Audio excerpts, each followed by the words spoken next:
Hey, welcome to video number 7 in this series of tips and tricks for Substance 3D Painter. In this video, I'm going to show you how you can take any texture that you currently have for your project and stylize it or change it so that it looks more stylized, kind of like that brushy pattern. It's really, really cool, and it's a different look that potentially gives you ideas on how to present or how to approach different projects. So let's go ahead and jump straight into it.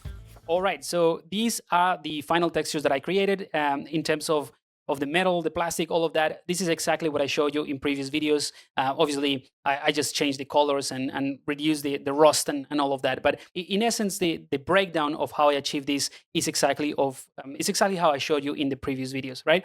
So this would be my final asset with, I would say this is still stylized in terms of the colors and the brightness that I use. And, I'm exaggerating a few things on purpose. So it is still stylized, but I would say it's more realistic than the other one that I showed you. So let me bring this in.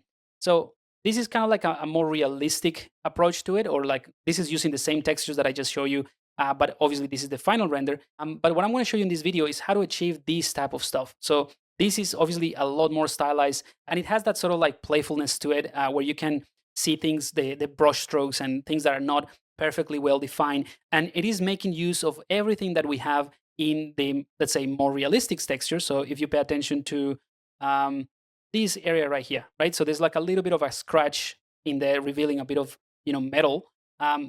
It is there as well, right? But it's a lot more stylized. It's just like a white brush stroke. So that's kind of like what I like. And this is fairly easy to achieve with the new tools in Painter. So that's why I wanted to show you.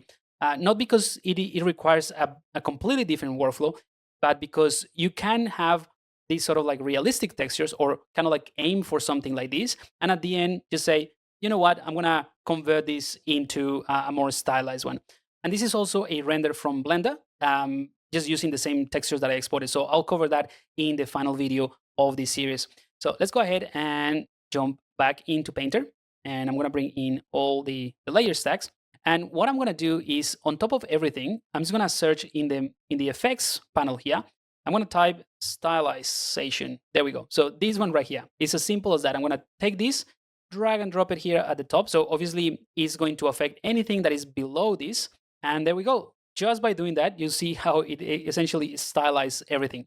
Now, the cool thing with this effect is that you can choose different presets. So in the properties of this layer, I can click on the select and apply, and I can choose something like neon. So that is going to create a neon effect that I think looks pretty cool. I actually use this one. So if I go back to the render here, some of these colors are actually from the lights that I created in Blender, but there is a hint of the purpliness and bluiness that I got from the neon. And I'll show you how I use this. All right, so this one is pretty cool. You can play around with maybe sunny lighting. There we go. So really cool, interesting things. I like the washed out colors. So this one is kind of cool.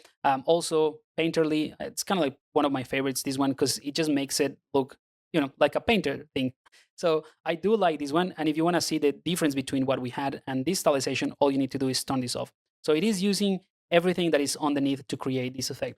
So I'm going to start with this because this is what I like personally, but you can play around with anything that you want. So again, Painterly is the one that I like. Now, in terms of the stylization, you can choose, how this stylization works. So you can reduce the amount of stylization and you can increase that. I do like the fact that it is very stylized. And, if this is something that you're going to go for, my advice will be to define it quite clearly. Like if you're going to go for a stylized texture, then go for that. Just go for the entire look like this. Because if you go for like something in between, it might not look like stylized enough, or it might look like you're trying to do hyper realistic, but then there's some like brush strokes, and it might not be the best way. I might be wrong. There might be a really good way and simple way to achieve that. But in this case, where I want to keep things very simple and not go into these sort of like complex complexities of how you perceive different things, I reckon this is a really good way to get started. So all of that is just to say that you can go ahead and select the Painterly, and that's it. This is already stylized, and we can go ahead and export it. I personally like to play around with this even more. So I'm going to go ahead and drop another stylization here on top. So this is going to take this that we had, the previous one, and it's going to stylize it again. So you see, this is like pushing things even further, right? And if you want to do another one, that is going to take that and stylize it again. So things start to become a little bit noisy if you do it this way. But the reason I'm showing you this is because I can change the preset. So I'm going to take this stylization. I'm going to choose the neon, for example.